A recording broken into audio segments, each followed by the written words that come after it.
नारायण नारायण। आज हम पढ़ रहे हैं प्रभु की निवास स्थली, भक्तों का हृदय, सबके प्रिय सबके हितकारी में डॉक्टर श्री राम किंकर जी महाराज।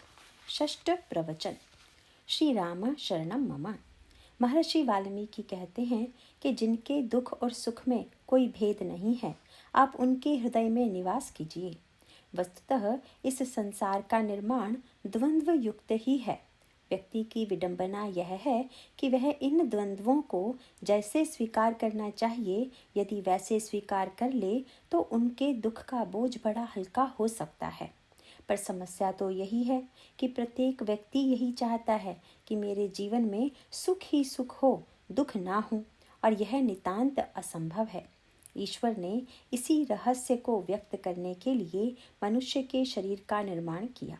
केवल मनुष्य शरीर का निर्माण ही नहीं किया, अपितु समय समय पर उन्होंने मनुष्य के रूप में अवतार भी लिया। इसमें ईश्वर का क्या अभिप्राय है, आप जरा इस पर दृष्टि डालने की चेष्टा करें। ईश्वर का स्वरूप तो सच्चिदानंद घन है, उसमें तो आनंद ही आनंद है, सुख ही सुख है। ऐसा होते हुए भी उन्होंने मनुष्य के रूप में जन्म लिया। यदि आप उनके चरित्र पर दृष्टि डालें तो आपको दिखाई देगा कि सुख दुख की समस्याएं उनके सामने भी आईं। यद्यपि कौसल्या अम्बा तो श्री राम को ईश्वर के रूप में पहचानती हैं, पर जिस समय भगवान श्री राम बन जाने लगे तो विदा करते हुए उन्होंने कहा, राम, ऋषि मुनि तो तुम्हारी बड़ी प्रशंसा करते हैं, पर मुझको लगता है कि तुमसे भी कुछ भूलें हुई हैं। प्रभु ने माँ की ओर देखा। माँ, बतावें, मैं अपनी त्रुटियों को मिटाने की चेष्टा करूँगा। माँ ने कहा, राम, पहली भूल तो तुमने यह कि वैकुंठ वैभव सुखम परिहाय वत्स, तुमने वैकुंठ जैसे सुखद स्वरूप धाम का परित्याग कर दिया और दशरथ के घर में चले आए। वैकुंठ वैभव सुखम परिहाय वत्स सत्वम दशरथालय मागतो असि। तुम्हें तो वैकुंठ लोक को छोड़कर मृत्यु लोक में आना ही नहीं था। यदि आना भी था तो किसी राजा के घर में आने की क्या आवश्यकता थी, किंतु राजा के घर में आ गए। फिर उन्होंने बड़े करुण स्वर में कहा कि राम, तुमसे सबसे बड़ी भूल यह है कि तुम्हें जन्म ही लेना था तो कैकई के गर्भ से जन्म लेना था। तुमने मेरे गर्भ से जन्म क्यों लिया? वस्तुतः माँ ने जो बात कही उसमें माँ की पीड़ा यही थी कि उस आनंदमय धाम को छोड़कर मृत्युलोक में आना और ऐसी ऐसी समस्याओं को, पीड़ाओं को झेलना, इसकी क्या आवश्यकता थी। यह तो माँ का एक प्रेमपूर्ण उलाहना था। पर इस तरह आगने के पीछे भगवान का तात्पर्य यह था कि वे मनुष्यों की समस्या का समाधान मनुष्य बनकर देना चाहते थे। इसीलिए उन समस्याओं को उन्होंने अपने जीवन में स्वीकार किया। भगवान के मानव रूप में अवतरण का उद्देश्य यही है। अगर आप राम कथा पर दृष्टि डालें तो यह रूप आपको अनेकों प्रसंगों में प्राप्त होगा। आपने कथा में सुना कि देवर्षि नारद ने भगवान को शाप दे दिया। भगवान के द्वारपाल जय और विजय को मुनियों ने शाप दे दिया था। शंकर जी के गणों को नारद ने शाप दे दिया। यह शाप तथा वरदान की कथाएं भगवान के अवतार से जुड़ी हुई हैं। अब प्रश्न यह है कि भगवान का अवतार वरदान से होता है या शाप से? वैसे कोई भी व्यक्ति शाप नहीं चाहता, वरदान ही चाहता है।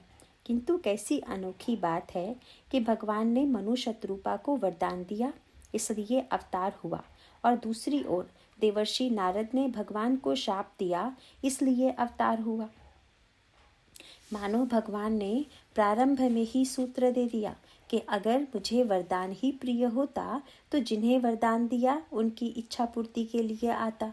कहाँ तो महाराज मनु, जिन्होंने राज्य का इतना बड़ा त्याग किया और अन्न जल का त्याग कर लंबी अवधि तक बड़ी कठिन तपस्या की। जब भगवान उनके समक्ष प्रकट हुए तो महाराज मनु ने उनसे प्रार्थना की कि आपके समान पुत्र चाहता हूँ, चाहूँ तुम्हें समान सुत, प्रभु सन कवन दुराऊ। भगवान ने प्रसन्न होकर इसको भी स्वीकार कर लिया। इससे सर्वथा भिन्न रूप में जब नारद जी समस्त विकारों से आक्रांत थे, काम, क्रोध, लोभ, मद, मोह और मत्सर, इन सब ने नारद पर अधिकार कर लिया था। उस स्थिति में देवर्षि नारद ने क्रोध में भरकर शाप देना प्रारंभ किया और देते ही चले गए। अगर वे वरदान और शाप में अंतर मानते तो वरदान देकर प्रसन्न होते और शाप लेकर दुखी होते। नारद ने कहा, अच्छा, ऊपर बैकुंठ में बैठकर संसार के लोगों के लिए तुमने नियमों की व्यवस्था कर दी और स्वयं अपने आप को तुमने नियम से ऊपर कर दिया, पर तुम इतने निरंकुश हो कि परम स्वतंत्र न सिर पर कोई, भावई मन ही करहु तुम सोई। इतना ही नहीं, दूसरा आरोप यह भी लगा दिया कि तुम्हारा एक ही काम है, भले ही मंद मंद ही भल करहु। अच्छे को बुरा बनाते रहना तथा बुरे को अच्छा बनाते रहना ही तुम्हारा व्यापार है। और इसी क्रम में भगवान से उन्होंने यह भी कह दिया कि विस्मय हर्ष नहीं कछु धरहु। तुम्हें स्वयं तो कुछ भी दुख भोगना नहीं पड़ता, और जो बेचारे भोग रहे हैं उन्हें देखकर तुम्हें न दुख होता है और न सुख होता है। अब यह मनमानी नहीं चलेगी, क्योंकि भले भवन अब बायन दीन्हा, पावहुगे फल आपन कीन्हा। अब तक तो संसार के लिए सिद्धांत बना दिया कि कर्म प्रधान विश्व करी राखा, जो जस करई सो तस फल चाखा। पर अब मैं तुम्हारे ऊपर भी यह कानून लागू करने जा रहा हूँ। तुमने जैसा किया है उसका फल तुम्हें भी भोगना पड़ेगा। फल देने में देवर्षि नारद ने पूरा अन्याय ही किया। यद्यपि भगवान का कोई दोष नहीं था, परंतु नारद जी ने कहा, बंचहु मोहि जवन धरि देहा, सोई तनु धरहु श्राप मम एहा। तुमने मनुष्य का शरीर धारण करके मुझे ठगा, इसीलिए तुम मनुष्य का शरीर धारण करो। अब यहाँ पर देखिए कि नारद जी कितना बड़ा अन्याय कर रहे हैं। नारद जी भगवान से कह रहे थे कि अपना रूप मुझे दे दीजिए जिससे मेरा विवाह हो जाए। पर अब प्रश्न यह है कि विवाह नारद से होता कि भगवान से। दूसरे का रूप उधार लेकर नारद जाते और अगर विश्व मोहिनी उनके गले में जयमाल डाल देती तो वस्तुतः वह तो भगवान समझकर ही उनके गले में जयमाल डाल देती। लेकिन विचित्रता यह है कि नारद स्वयं तो करने जा रहे थे छल, और नारद के इस कार्य में जब भगवान ने बाधा डाल दी तो वे कहने लगे कि तुम ठग हो। तुमने मुझे ठगने के लिए मनुष्य का रूप धारण किया, इसीलिए मैं तुम्हें शाप देता हूँ कि अब लंबे काल तक मनुष्य का रूप धारण करो। सोई तनु धरऊ श्राप मम एहा। पर नारद जी को इतने से ही संतोष नहीं हुआ। जब उन्होंने देखा कि मेरा शाप सुनकर इन पर कोई प्रभाव नहीं पड़ा, इसलिए वह फिर कह दिया, मम अपकार कीन तुम भारी। सज्जन लोग तो दूसरे का उपकार करते हैं, पर तुम तो बहुत बड़े अपकारी हो। अपकार भी तुमने मुझ जैसे व्यक्ति का किया जो सदा तुम्हारा गुण गाता रहता है। मैं तुम्हारी प्रशंसा करता फिरता था। क्या मैं ही बचा था जो तुमने सारा अपकार मेरे ही साथ किया? अब सोचने योग्य बात है कि भगवान अपकार किया कि उपकार। यह तो जीव की दृष्टि है, व्यक्ति की दृष्टि है। आप विचार कीजिए, भगवान ने सुंदर न बनाकर अपकार किया या उपकार? प्रभु तो नारद से बड़ा प्रेम करते थे। भगवान ने सोचा कि इसे सुंदर बनाएं या बंदर। उन्हें लगा कि अगर अभी सुंदर बना दिया तो फिर इसे जिंदगी भर बंदर बने रहना पड़ेगा, क्योंकि विवाह के बाद तो नारी बिबस नर सकल गुसाई, नाचही नट मरकट की नाई। इसे जीवन भर न नाचना पड़े, और अगर अभी बंदर बना दूंगा तो जीवन भर सुंदर रहेगा। वस्तुतः भगवान ने तो उपकार किया, पर नारद समझे कि बड़ा अपकार किया। इसीलिए उन्होंने शाप देते हुए कहा, मम अपकार कीन तुम भारी, नारी बिरह तुम होब दुखारी। तुम्हें अपनी पत्नी के वियोग में बड़ा दुख उठाना पड़ेगा। पर जब नारद को इससे भी प्रभु पर कोई प्रभाव पड़ता दिखाई नहीं दिया तो वे कहने लगे कि संभवतः तुमने मुझे इसलिए बंदर बनाया होगा कि मैं समाज में अपमानित हो जाऊं। यद्यपि यह बात ठीक नहीं थी, क्योंकि भगवान ने बंदर बनाते हुए भी इस बात का ध्यान रखा था कि वे किसी अन्य को बंदर के रूप में ना दिखें। गोस्वामी जी ने लिखा कि जब नारद जी स्वयंवर सभा में गए तो कोई व्यक्ति ऐसा नहीं था जिसको नारद जी की आकृति बंदर जैसी दिखाई दी हो, अपितु यही लिखा हुआ है कि नारद जानि सबन सिरुनावा। सबको दिखाई दे रहा है कि ये देवर्षि नारद हैं। सबने उनके चरणों में प्रणाम किया। सबने यही सोचा कि नारद जी मनमौजी और आनंदी स्वभाव के हैं, इस स्वयंवर को देखने के लिए ही आ गए हैं। उन्हें नहीं लगा कि ये भी स्वयंवर में विवाह के लिए आए हैं। नारद जी ने शाप देते हुए कहा, तुमने मेरे साथ ऐसा व्यवहार किया कि मेरी आकृति बंदर की बना दी, इसलिए तुम जब कष्ट में पड़ोगे तो ये बंदर ही तुम्हारी सहायता करेंगे। कभी आकृति तुम कीनी हमारी, करहि कीस सहाय तुम्हारी। पर नारद को आश्चर्य हुआ कि भगवान को इस शाप से भी कोई दुख नहीं हुआ। वैसे शाप से होना चाहिए दुख, और व्यक्ति की चेष्टा भी यही होती है कि शाप से कैसे मुक्ति मिले। पर भगवान ने नारद को खूब प्रसन्न मन से देखा तथा हर्षित हो गए। भगवान ने अपना हाथ अंजलि के रूप में सामने कर दिया और फिर उसे सिर पर धारण कर लिया।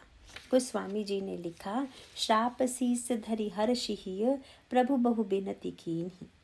भगवान ने शाप को सिर पर धारण ही नहीं किया, अपितु प्रसन्न भी हुए। महर्षि वाल्मीकि कहते हैं, दुख सुख सरिस प्रशंसा गारी। नारद जी भगवान की प्रशंसा तो बहुत किया करते थे, पर आज गाली देने पर उतर आए हैं। किंतु भगवान आज खूब प्रसन्न हैं।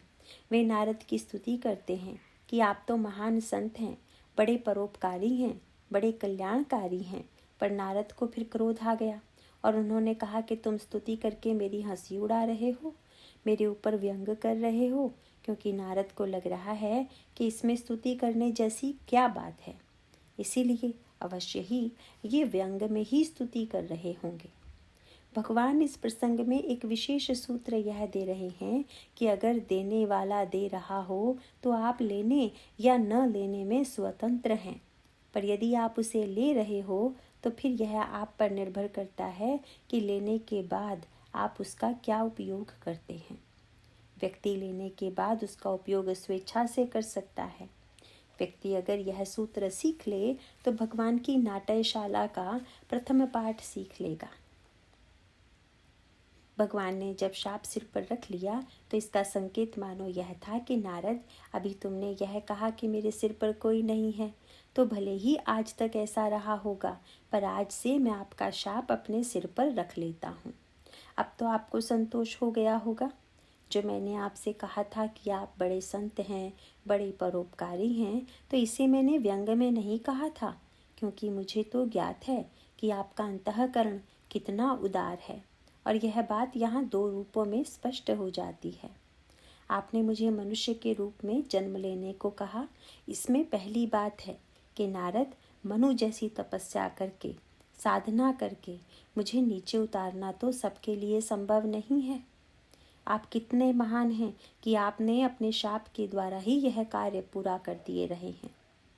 मनुष्य बनने में दूसरी बात यह है कि मनुष्य के क्या कर्तव्य हैं, इसे आचरण में क्रियान्वित करके व्यवहार में उतारने का कार्य इस शाप के माध्यम से मुझे प्राप्त हो रहा है। प्रभु ने कहा कि मैं जो दूसरों से चाहता हूँ कि सामने वाला इस तरह से कार्य व्यवहार करे, तो उसका श्री गणेश तो मुझे स्वयं ही करना होगा।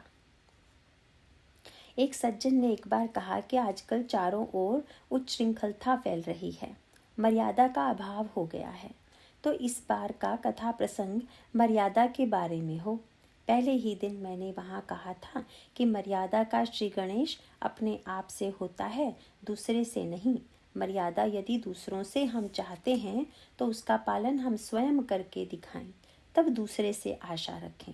अगर यह पाठ व्यक्ति सीख ले तो बहुत बड़ी समस्या का समाधान हो जाता है। आपने यह बात सुनी होगी कि भगवान श्री राम के प्रति महर्षि वाल्मीकि के द्वारा कहे गए वाक्यों को पढ़कर भी ऐसा लगता है कि वे भगवान श्री राम मर्यादा पुरुषोत्तम थे। रामचरितमानस में गोस्वामी जी ने बार बार भगवान श्री राम को दयालु कहकर संबोधित किया है। कई बार मुझसे पूछा जाता है कि आप भगवान राम को क्या मानते हैं, दयालु या मर्यादा पुरुषोत्तम। मैंने यही कहा कि वे तो दोनों ही हैं, पर इसके साथ साथ एक और भी वाक्य जोड़ना होगा कि मर्यादा पुरुषोत्तम और दयालु भगवान राम ही नहीं, हम सब भी हैं। बस अंतर केवल इतना है कि भगवान श्री राम अपने लिए मर्यादा पुरुषोत्तम हैं और दूसरों के लिए दयालु हैं, पर हम लोग अपने लिए तो दयालु हैं किंतु दूसरों के लिए मर्यादा पुरुषोत्तम हैं। इसीलिए हमें आपको बड़ा उलाहना रहता है कि चारों ओर अमर्यादा एवं उच्छृंखलता है। इसका अभिप्राय है कि हम अपनी ओर दृष्टि नहीं डालते और भाई इस स्थिति में फिर मर्यादा का श्री गणेश कहाँ से होगा। आपने ध्यान दिया होगा कि ईश्वर ने जब मनुष्य को शरीर दिया तो वह यदि चाहता तो बालक को भाषा भी देकर भेजता। यद्यपि ईश्वर ने मुख दिया, जिह्वा दे दी, पर बालक को भाषा नहीं दी। ईश्वर से किसी ने पूछ दिया, महाराज आप बच्चे को मानते हैं, जीभ देते हैं, तो भाषा भी क्यों नहीं दे देते। भगवान ने कहा, भाई इतना काम मैंने किया, पर भाषा देने का काम तुम्हारा है। तुम जो भाषा दोगे वही सुनोगे, अब निर्णय तुम करो। इसका बड़ा सुंदर संकेत रामायण में आता है। परशुराम जी महाराज जब पधारे तो लक्ष्मण जी ने कह दिया कि महाराज हम तो लड़कपन से अनेक धनु ही तोड़ चुके हैं, पर आपको कभी क्रोध नहीं आया। आपको इस धनुष पर इतनी ममता क्यों है। इस बात से परशुराम जी और ज्यादा बिगड़ कर कहने लगे, रे नृप बालक काल बस बोलत तो ही न संभार। अरे राजा के लड़के, तू काल के वश में है, तू संभल के नहीं बोलता। उनके क्रोध में वृद्धि यह सोचकर हुई कि यह बच्चा होकर भी ढिठाई की भाषा बोल रहा है। वैसे जो भाषा लक्ष्मण जी बोल रहे हैं उसका श्री गणेश लक्ष्मण जी ने नहीं, अपितु स्वयं परशुराम जी ने किया था। प्रारंभ में वे महाराज श्री जनक से यह पूछ सकते थे कि राजन, भगवान शंकर के इस धनुष को किसने तोड़ा। पर जिस परम तत्वज्ञ जनक के पास संसार भर के प्राणी शिक्षा ग्रहण करने आते हैं, उनसे कहते हैं, कहू जड़ जनक, अरे मूर्ख जनक। अब ऐसी भाषा बोलने के बाद यदि कोई यह आशा रखे कि सामने वाला संभाल कर बोलेगा, तब यह आशा तो हास्यप्रद ही होगी। परशुराम जी बड़े हैं और लक्ष्मण जी बच्चे हैं, तो क्या ऐसा होगा कि बड़े संभाल कर न बोलें और बच्चे संभाल कर बोलें। परशुराम जी लक्ष्मण जी को बालक कहते हैं। तात्पर्य है कि वे स्वयं वृद्ध हैं और भाई नियम यह है कि वृद्ध ही तो बालक को भाषा देगा। भगवान राम के बोलने की शैली में यद्यपि भिन्नता है, पर उन्होंने परशुराम जी से सारी बातें कह दी। जैसे परशुराम जी ने कहा कि राजा के लड़के संभाल के नहीं बोलता, तो भगवान राम ने परशुराम जी से कहा, महाराज अगर यह आपकी दृष्टि में बालक है तो फिर बालक पर तो छोह ही करना चाहिए। नाथ करई बालक पर छोहू, सूद दूध मुख करई न कोहू। जैसे दुधमुहे बच्चे के मुख से कोई अटपटे शब्द निकलें तो भी माता पिता प्रेम ही करते हैं, क्रोध नहीं करते। इसी प्रकार यदि आप इसे बालक मानते हैं तो इस पर छोह ही करें, क्रोध नहीं। मानो भगवान राम यह बताना चाहते हैं कि आप इससे जो चाह रहे हैं और जो स्वयं कर रहे हैं, इन दोनों पर दृष्टि डालिए कि यह कितना न्याय संगत है। यह बात ऐसी पद्धति से कही गई है कि परशुराम जी इसे प्रारंभ में नहीं समझ पाए, पर बाद में जब उन्होंने श्री राम के सारे भाषण पर दृष्टि डाली तो उन्हें लगा कि भाषण में जैसा लग रहा था उसका अर्थ वैसा नहीं है। इसीलिए रामायण में शब्द यही आता है, सुनी मृदु गूढ़ वचन रघुपति के। सुनने में वह चाहे कितना कोमल हो, पर अर्थ में वह अत्यंत गूढ़ है। गूढ़ होने में कई संकेत हैं कि इन्हें जैसा आप मान रहे हैं उस तरह से ही इनसे व्यवहार कीजिए, पर सीधे ऐसा न कहकर एक विनम्र भाषा में कहा। जब परशुराम जी ने कह दिया कि मैं क्षत्रिय कुल द्रोही हूँ, तो भगवान राम यदि चाहते तो भीष्म की शैली में भी परशुराम जी से बात कर सकते थे। भीष्म परशुराम जी के शिष्य थे। भीष्म ने काशीराज की 3 कन्याओं का हरण किया। उनमें से 2 कन्याओं का विवाह भीष्म के 2 भाइयों से हो गया। तीसरी कन्या किसी अन्य राजा को चाहती थी। भीष्म ने उससे कह दिया कि तुम वहां जाने के लिए स्वतंत्र हो, पर उस राजा ने उसे स्वीकार नहीं किया, क्योंकि वे आजीवन ब्रह्मचर्य का व्रत ले चुके थे। उस कन्या ने भीष्म से कहा कि मेरा जीवन नष्ट करने का आपको कोई अधिकार नहीं है। भीष्म ने कहा कि मैं पिता से वचनबद्ध हूँ, अतः तुमसे विवाह नहीं कर सकता। कन्या ने परशुराम जी के पास जाकर कहा, महाराज, आपका शिष्य ऐसा अन्याय कर रहा है। सचमुच वह भीष्म का बहुत बड़ा अन्याय था। अगर उन्हें विवाह नहीं करना था तो उन्हें कन्या के हरण का क्या अधिकार था। महाभारत में वर्णन आता है कि परशुराम जी ने बहुत समझाया पर भीष्म नहीं माने। तब परशुराम जी के मुख से निकल गया कि मेरा इतिहास जानते हो या नहीं? लगता है भूल गए हो। मैं वह परशुराम हूँ जिसने 21 बार क्षत्रिय जाति का संहार किया है। भीष्म ने तुरंत उत्तर देते हुए कहा, हाँ हाँ किया है, पर इसका अर्थ है कि भीष्म जैसा क्षत्रिय आपको नहीं मिला होगा। यदि चाहते तो भगवान श्री राम भी यही उत्तर दे सकते थे, परंतु श्री राम तो शिक्षा भी देते हैं तो गुरु बनकर नहीं, शिष्य बनकर देते हैं। वे शिक्षा नहीं देते अपितु विनय करते हैं। भगवान श्री राम ने बहुत बड़ी शिक्षा दी, पर वह अपने आचरण के द्वारा दी। शिक्षा यह थी कि अगर परशुराम जी चाहते हैं कि लक्ष्मण संभाल कर बोलें तो पहले स्वयं परशुराम जी को संभल कर बोलना पड़ेगा। लेकिन भाई, संभाल कर कैसे बोला जाता है? अगर यह सीखना होता तो वे भगवान राम से सीख लेते। परशुराम जी ने जब कहा कि मैं ब्राह्मण हूँ, बाल ब्रह्मचारी हूँ तथा क्षत्रिय जाति का विरोधी हूँ, तो प्रभु हाथ जोड़कर विनम्र शब्दों में कहते हैं, महाराज, चाहिए विप्र उर कृपा घनेरी। मैंने तो शास्त्रों में सुना है कि ब्राह्मण अत्यंत कृपालु होता है। आप जिस वस्तु का दावा कर रहे हैं कि आप ब्राह्मण हैं और फिर भी यदि कृपा के स्थान पर क्रोध को अपने जीवन में स्वीकार कर लें, तब तो आपने स्वयं ही ब्राह्मणों के लक्षणों को अस्वीकार कर दिया। भगवान राम के जीवन में भी यह सभ्यता पग पग पर परिलक्षित होती है। अंत में भगवान श्री राम की यह विनम्र भाषा परशुराम जी को इतनी अच्छी लगी कि उन्होंने कहा, राम, तुम कितने सज्जन हो, कितने सरल हो, कैसी मधुर भाषा बोलते हो, पर यह तुम्हारा छोटा भाई कितना टेढ़ा है। परशुराम जी के मुख से यह वाक्य सुनकर लक्ष्मण जी हंसते हुए उनसे कहते हैं, महाराज, मैं तुम्हारा अनुचर मुनिराया। इसका अर्थ है कि आपको इनकी सरलता अत्यंत पसंद है और यदि ऐसी बात है तो आप भी सरल हो जाइए। आपको इनकी भाषा इतनी प्रिय लग रही है तो आप भी इनकी भाषा बोलिए। वैसे मैं तो आपका अनुयायी हूँ, आप टेढ़ा बोलते हैं तो मैं भी टेढ़ा बोलता हूँ। लक्ष्मण जी इस व्यंग के साथ मानो उन्हें कमी की याद दिला रहे हैं। उचित तो यह है कि व्यक्ति सचमुच जो दूसरों से चाहता है, पहले उसे अपने आचरण व व्यवहार में स्वयं लाए और फिर दूसरों से आशा करे। भगवान ने कहा कि नारद, शास्त्रों को भगवान की आज्ञा कहा गया है। ईश्वर जीवों को तो शास्त्रों के माध्यम से आदेश दे, पर स्वयं अपने जीवन में न उतारे, यह तो ठीक नहीं है।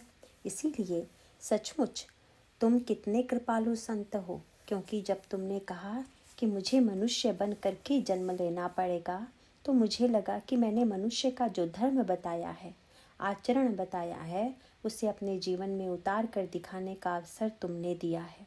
तुम लोक कल्याणकारी हो, क्योंकि जो वरदान से कठिन था उसे तुमने शाप के द्वारा सुलभ कर दिया। तुमने मनुष्य बनाकर मुझे बाध्य कर दिया कि मैं मानवीय आचरण को जीवन में प्रत्यक्ष करके दिखाऊं। आगे चलकर विनोद में प्रभु ने कहा कि आप सचमुच संत स्वभाव के ही हैं, इसीलिए तो आपको शाप देना भी नहीं आया, क्योंकि आपने शाप दिया कि तुमने मेरा विवाह नहीं होने दिया, अतः पत्नी के वियोग में तुम्हें कष्ट उठाना पड़ेगा। तो अगर शाप ही देना चाहते तब आपको यही शाप देना चाहिए था कि तुमने मेरा विवाह नहीं होने दिया, इसलिए तुम्हारा भी विवाह नहीं होगा। पर जब आपने यह कह दिया कि पत्नी के वियोग में दुख होगा, तो इसका अर्थ हुआ कि आपने विवाह होने का वरदान तो दे ही दिया। इसका अर्थ है कि भगवान के लिए दुख, सुख तथा शाप, वरदान सभी समान हैं। लंका में रावण ने वरदान पाया, कुंभकर्ण ने वरदान पाया तथा विभीषण ने वरदान पाया, पर इधर भगवान तो शाप युक्त थे ही। हनुमान जी को भी शाप है तथा नल नील को भी शाप है। इसका अभिप्राय है कि व्यक्ति में विवेक न हो तो वरदान को भी शाप बना देगा, और अगर उसे जीवन की कला का ज्ञान है तो वह शाप को भी वरदान बना सकता है। भगवान ने इसे स्वयं करके दिखा दिया। अरण्य कांड में नारद जी भगवान श्री राम के दर्शन करने आए। जब नारद जी आ रहे थे उस समय एक सुंदर सा सूत्र देते हुए तुलसीदास जी ने लिखा, बैठे परम प्रसन्न कृपाला, कहत अनुज सन कथा रसाला। केवल भगवान राम और श्री लक्ष्मण जी थे। भगवान राम बड़े प्रसन्न थे। वे लक्ष्मण जी को कोई रसमयी कथा सुना रहे थे। उसी समय नारद जी आ गए। अब इसे यूँ समझ लें कि अभिनेता का एक रूप यह होता है जो मंच पर दिखाई देता है, और उसका दूसरा रूप वह होता है जो पर्दे की आड़ में होता है। दोनों में बड़ी भिन्नता होती है। इसी प्रकार जब रंगमंच पर सब लोग चारों ओर से देख रहे थे तो भगवान राम विलाप कर रहे थे, पर जब भगवान देखते हैं कि अब लक्ष्मण को छोड़कर अन्य कोई नहीं है तो सोचते हैं कि अब जरा आनंद तो ले लें। इसीलिए परम प्रसन्नता से बैठे थे। पर नारद जी ने देखा तो उन्हें दिखाई पड़ा कि बिरहवंत भगवंत ही देखी, नारद उर्भा सोच विशेषी। भगवान कितने दुखी हैं, पर भगवान बिल्कुल दुखी नहीं थे। ये तो नारद को आते देखकर आंखों में आंसू भरकर दुख का अभिनय करने लगे। नारद को लगा, देखो तो मेरा शाप स्वीकार करके भगवान कितना कष्ट उठा रहे हैं। मोर श्राप करी अंगीकरा, सहत राम नाना दुख भारा। भगवान ने दूसरा सूत्र दे दिया कि इस विश्व प्रांगण में रंगमंच के अभिनेता की तरह अभिनय कीजिए। इस सत्य को हम समझ लें कि यह विश्व रंगमंच है और हमारा कार्य मात्र अभिनेता का है। आप सोचिए कि जीव यहाँ बार बार कितने रूप में आता है, कितनी बार पिता पुत्र और न जाने क्या क्या बनता है। भगवान यही कह रहे हैं कि वे लक्ष्मण के लिए परम प्रसन्न बने बैठे हैं। नारद जी के लिए विरही दिखाई दे रहे हैं, दुखी दिखाई दे रहे हैं। इसी प्रकार रंगमंच में सुख तथा दुख दोनों के अभिनय करने की आवश्यकता है। भगवान के अभिनय की विशेषता यह है कि अगर वे रोने का अभिनय करते हैं तो इतना सशक्त अभिनय करते हैं कि स्वयं वही नहीं, समस्त दर्शक भी रोने लग जाते हैं। पर सोचिए, जब यह अभिनेता पर्दे के पीछे जाता है तो खूब हंसता है कि मैंने क्या बढ़िया अभिनय किया कि लोगों को रुला दिया, पर मैं नहीं रोया। भगवान अवतार लेकर यही तो करते हैं। गोस्वामी जी ने कहा, जथा अनेक वेश धरी, नृत्य करई नट कोई, सोई सोई भाव दिखावही, आपुन होई न सोई।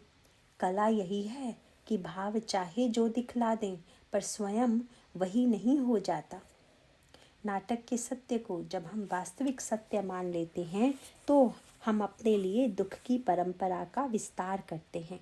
भगवान ने मानो यही कहा कि नारद, अगर तुम मुझे संसार के रंगमंच पर अवतरित होने के लिए कहते हो तो मैं ऐसा अवश्य करूँगा। अब आइए अवतार के क्रम में दृष्टि डालिए। दुख सुख समान है यह कह देना तो बड़ा सरल है, पर व्यक्ति को ऐसा प्रतीत नहीं होता। अगर व्यक्ति गहराई से विचार करके देखे तो इसका रहस्य स्पष्ट हो जाता है। सुख के लिए तो सभी व्यग्र होते हैं। दुख की बात सत्संग में कही जाती है तथा यह भी कहा जाता है कि बिना दुख के ईश्वर नहीं मिलता। इसके लिए उदाहरण भी पुराणों से दिए जाते हैं। एक उदाहरण महाभारत से भी दिया जाता है। महाभारत युद्ध के बाद जब भगवान विदा होने लगे तो कुंती से पूछा कि तुम क्या चाहती हो, तो उन्होंने कहा, विपदः सन्तु न शाश्वतः। मैं चाहती हूँ कि हमारे ऊपर निरंतर विपत्तियाँ आती रहें। उदाहरण देने में यही कहा जाता है, पर फिर वही अधूरा ज्ञान। क्या सचमुच कुंती विपत्तियाँ ही चाहती हैं? ऐसा था तो पहले ही मांग लेती कि आप हमारे लड़कों को वन में उसी तरह से भटकाइए, पर ऐसा नहीं किया। उन्होंने तो लड़ने की प्रेरणा दी, पुत्रों को विजयी होने का आशीर्वाद भी दिया। पर जब आज भगवान से यह कहती हैं कि विपत्ति दीजिए तो सचमुच बड़ी समस्या होती है। बड़े कहे जाने वाले भी यह बात कहते हैं तो उसे काटने में संकोच तो लगता है। पर आप गहराई से विचार करके देखिए कि क्या वे सचमुच विपत्ति मांग रही हैं। यही बात रामायण में भी है। भगवान राम ने बाली के वध की प्रतिज्ञा की। इसके अगले ही क्षण लगा कि सुग्रीव बदल गए। सुग्रीव ने कहा, महाराज, शत्रु मित्र सुख दुख जग माही, माया कृत परमारथ नाही। बाली परम हित जासु प्रसादा, मिले हूँ राम तुम समन विषादा। सपने जेहि सन होई लराई, जागे समुझत मन सकुचाई। अब प्रभु कृपा करहूँ एहि भांति, सब तजी भजनु करऊँ दिन राति। प्रभु आप ऐसी कृपा कीजिए कि हम सब छोड़कर बस आपका भजन करें। सुख संपत्ति परिवार तथा बड़ाई ये सब तो राम भक्ति के बाधक हैं। सुग्रीव ने वही बात कही जो बहुधा सुनने को मिलती है, शास्त्रों में पढ़ने को मिलती है, पर सत्य तो यह है कि जो लिखा हुआ है तथा उसका जो उद्देश्य है उस पर दृष्टि जानी चाहिए। कुंती ने जब भगवान से विपत्ति मांगी तो क्या भगवान ने उन्हें विपत्ति का वरदान दे दिया? ऐसा तो वर्णन नहीं आता है। इसी तरह जब सुग्रीव ने भगवान से कहा कि सुख संपत्ति परिवार और बड़ाई बाधक हैं, तो क्या भगवान ने सचमुच उन्हें इन सब से मुक्त कर दिया? वस्तुतः इसका एक सूत्र है जिस पर लोगों की दृष्टि नहीं जाती। उसका परिणाम होता है कि लोगों के समझने में कुछ भूल हो जाती है। कुंती के हृदय की भावना यह है कि भगवान का स्मरण निरंतर बना रहे। उन्होंने यह जो कहा कि विपत्ति दीजिए, इसके पीछे उनका उद्देश्य यह था कि संपत्ति पाकर मैं आपको कहीं भूल न जाऊं, इसीलिए वे स्मरण के लिए विपत्ति मांगती हैं। केवल विपत्ति के लिए विपत्ति नहीं मांगती, दोनों में अंतर है ना। जैसे किसी बालक ने हठपूर्वक बार बार कहा कि मैं अमुक वस्तु खा लूं, तो माँ ने कहा जहर खा ले। अब यहाँ जहर खाने का अर्थ सचमुच जहर खाने से नहीं, अपितु बालक को उस वस्तु को खाने से रोकना है। इस कथन के पीछे कुंती का तात्पर्य इतना ही था कि अनुकूलता पाकर अगर मैं आपको भूल जाऊं, तो उस अनुकूलता की अपेक्षा प्रतिकूलता अधिक अच्छी है कि जिसमें आप याद रहें। महत्व केवल भगवान को याद रखने का है। अगर विपत्ति में ही भगवान की याद आती है तो संसार में अधिकांश व्यक्ति विपत्ति में ही होते हैं और उन्हें तो भगवान की बड़ी याद आती होगी। इस संदर्भ में विनोद में एक बात दोहरा देता हूँ। तुलसी जयंती के अवसर पर एक कवयित्री ने बड़ी सुंदर कविता सुनाई, जिसमें उन्होंने कहा कि धन्यवाद तो रत्नावली को देना चाहिए था कि जिन्होंने तुलसीदास को तुलसीदास बना दिया। अगर उन्होंने ना फटकारा होता तो तुलसीदास तुलसीदास कैसे बनते। उस समय मैंने यही कहा कि मैं रत्नावली को तो प्रणाम करता ही हूँ, लेकिन स्त्रियों की फटकार से ही अगर तुलसीदास बनते होते तब तो लगभग प्रत्येक घर में एक एक तुलसीदास बन जाते। इसका अर्थ यह है कि क्या मात्र विपत्ति से ईश्वर मिल जाता है? क्या दुख से ईश्वर की प्राप्ति हो जाती है? वस्तुतः भगवान तो मिलते हैं स्मरण से। संपत्ति हो चाहे विपत्ति, पर भगवान की स्मृति बनी रहे, यह महत्व की बात है। भगवान ने इसीलिए सुग्रीव की बात नहीं मानी। जो लोग ऐसी बात मंच पर कहते हैं या पाठ में तो दोहरा देते हैं, पर जब सचमुच जीवन में यह स्थिति आ जाती है तो वे बहुत घबरा जाते हैं। इसमें यह सूत्र बड़े महत्व का है कि भगवान को सुख से भी पाया जा सकता है और दुख से भी। अगर दुख पाकर पहले तो हम दुख के कारण पर विचार करें और फिर कारण के निराकरण के लिए हमारे अंतःकरण में यह वृत्ति उत्पन्न हो कि इसे कहाँ जोड़ा जाए। उसके पश्चात फिर ईश्वर से अपने दुख को जोड़कर ईश्वर की याद कर हम अपने दुख को निराकरण कर सकते हैं। इसी तरह से सुख पाकर, संपत्ति पाकर यदि हम ईश्वर के प्रति कृतज्ञ हो जाएं, उसका स्मरण करें कि प्रभु आपने मुझ पर कितनी बड़ी कृपा की है। आप यह जानते ही हैं कि भक्ति का श्री गणेश भगवान के प्रति कृतज्ञता से ही होता है। भगवान भूलते तब हैं जब व्यक्ति धन पाकर, सुख और बड़ाई पाकर यह मानने लगे कि यह मेरे पुरुषार्थ का फल है। अगर व्यक्ति यह समझ ले कि यह सब प्रभु का दिया हुआ है, तो फिर निश्चित रूप से व्यक्ति के अंतःकरण में कृतज्ञता का भाव उदित होगा। इसी प्रकार एक बहुत सुंदर भाव आप विनय पत्रिका के एक पद में पाएंगे। जीवन में आंसू बहाना ही अपेक्षित नहीं है, दुखी होना ही आवश्यक नहीं है। ऐसा नहीं कि आंसू के बिना ईश्वर मिलता ही नहीं, यह तो अतिरेकवादी धारणा है।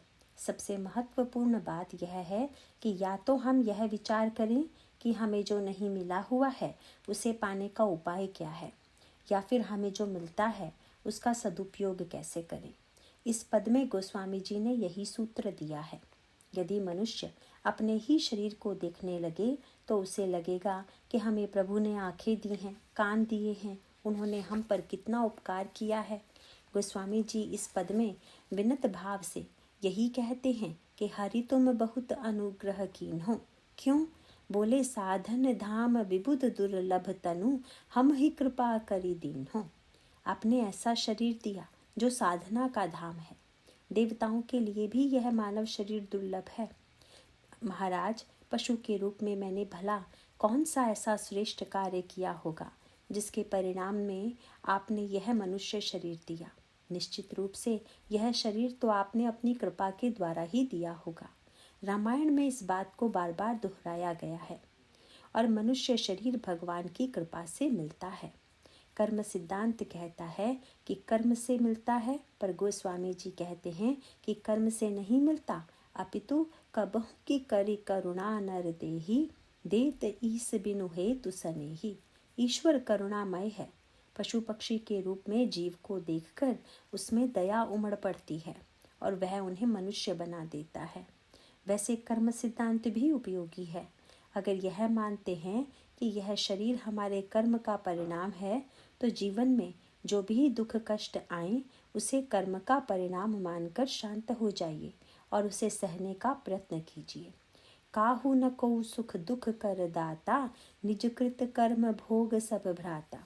यह भी एक उपाय है। आप अगर यह मानते हैं तुलसीदास जी की तरह कि यह शरीर ईश्वर की कृपा का परिणाम है, तो कृतज्ञता का भाव मन में आएगा। इसीलिए चाहिए कि जिसके मानने से हमारे जीवन में कल्याण हो। क्या ठीक है? अगर इस विवाद में उलझिएगा तो उसका कभी अंत नहीं होगा। एक ब्रह्मचारी जी मुझे मिले थे। उनकी कोई योजना थी। चलते चलते उन्होंने सुझाव दिया कि पहले विद्यार्थी तैयार किए जाएं। उनको अध्यात्म रामायण, वाल्मीकि रामायण तथा गोस्वामी जी की रामायण पढ़ाई जाए। पढ़ने के बाद वे रोज 4 घंटा शास्त्रार्थ करें। मुझे बड़ी हंसी आई। रामायण पढ़कर अगर कोई शास्त्रार्थ करेगा, यह तो उसका दुर्भाग्य ही होगा, क्योंकि शास्त्रार्थ के माने हैं दूसरे को हराना। होम्योपैथी ठीक है, आयुर्वेद ठीक है, या एलोपैथी ठीक है, इस पर शास्त्रार्थ मत कीजिए। अपितु आपका रोग दूर हो, आपके लिए वही पैथी ठीक है।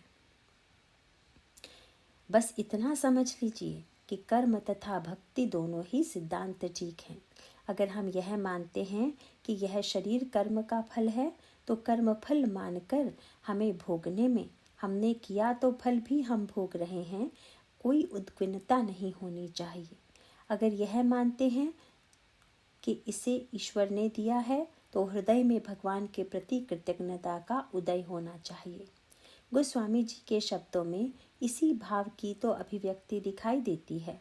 उनका शब्द यही है, हरि तुम बहुत अनुग्रह कीन हो, साधन धाम विबुध दुर्लभ तनु, हम ही कृपा करी दीन हो। और फिर वे आगे कहते हैं, कोटिहूँ बदन बनाई नहीं बरनत, प्रभु के सब उपकार। महाराज, मैं आपके उपकारों का करोड़ों मुखों से भी दर्शन नहीं कर सकता हूँ, क्योंकि बालक कैसे गर्भ में रहता है, कैसे उसे श्वास प्रश्वास मिलती है, कैसे उसे भोजन मिलता है। अगर हम शरीर की एक एक क्रिया पर दृष्टि डालें तो ईश्वर का चमत्कार और ईश्वर की करुणा स्पष्ट रूप से दिखाई देती है। गोस्वामी जी जब भगवान के उपकार गिनाने लगे तो भगवान मुस्कुराकर बोले, तुलसीदास, बड़े पुराने पुराने कर्जों की याद दिला रहे हो। कुछ ब्याज आदि चुकाने के उद्देश्य से आए हो या पूरा मूलधन ही चुकाने आए हो? तुलसीदास जी ने क्या बढ़िया बात कही। बोले, प्रभु, संसार में ऋण देने वाला इस बात का ध्यान रखता है कि उतना ही ऋण दिया जाए जितना लेने वाला चुका सके। आपने देते समय तो इस बात का ध्यान ही नहीं रखा कि जिसको दे रहा हूँ वह चुका पाएगा कि नहीं। भगवान ने जानना चाहा कि फिर तुम कहने क्या आए हो। अब देखिए भक्त उसी बात को कितनी मधुर भाषा में मोड़ देता है। उन्होंने कहा, प्रभु संसार में भी जब कोई ऋण चुकाने के लिए ऋण लेता है तो उसे सर्वदा ध्यान रहता है कि वापस भी करना है। पर अगर उसे एक बार यह पता चल जाए कि ऋण अब इतना बढ़ गया है कि चुका तो पाऊंगा नहीं, अतः अब जितना ज़्यादा से ज़्यादा ऋण मिले ले लेना चाहिए, क्योंकि अब तो दिवालिया होना ही है। तो प्रभु आपने इतना दे दिया कि चुकाया तो जाएगा नहीं। अब तो बस एक काम कीजिए कि थोड़ा और दे दीजिए। कोटि हूँ बदन बनई नहीं बरनत, प्रभु के सब उपकार। तदपि नाथ कछु और मांगी हूँ, दी जई परम उदार। बड़ी मीठी मांग है यह। इसका अभिप्राय है कि ये दोनों ही स्थितियाँ हैं, चाहे सुख की हों या दुख की। अगर हम उन्हें भगवान से जोड़ सकते हैं तो वे स्थितियाँ तथा हमारे अंतःकरण की सारी वृत्तियाँ धन्य हैं। महाराज मनु महान सुखी थे, लेकिन दुखी हो गया कि होई न विषय विराग भवन, बसत भा चौथ पनु। हृदय बहुत दुख लाग, क्योंकि जन्म गयो हरि भगति बिनु। अंत में भगवान को पाने के लिए वे वन चले गए, तो यह दुख भी धन्य हो गया। विश्वामित्र के मन में चिंता हुई, गाधी तनय मन चिंता व्यापी, हरि बिनु मरहि न निशिचर पापी। अंत में यह चिंता उन्हें अयोध्या ले गई। बस मुख्य सूत्र यही है कि चाहे सुख हो, संपत्ति हो, चिंता हो और चाहे विपत्ति हो, अगर हम उसे भगवान से जोड़ देते हैं तो वे सब धन्य हैं। इसीलिए महर्षि वाल्मीकि कहते हैं कि दुख सुख सरिस प्रशंसा गारी। इसके आगे की चर्चा तथा कथा का उपसंहार कल होगा। नारायण नारायण।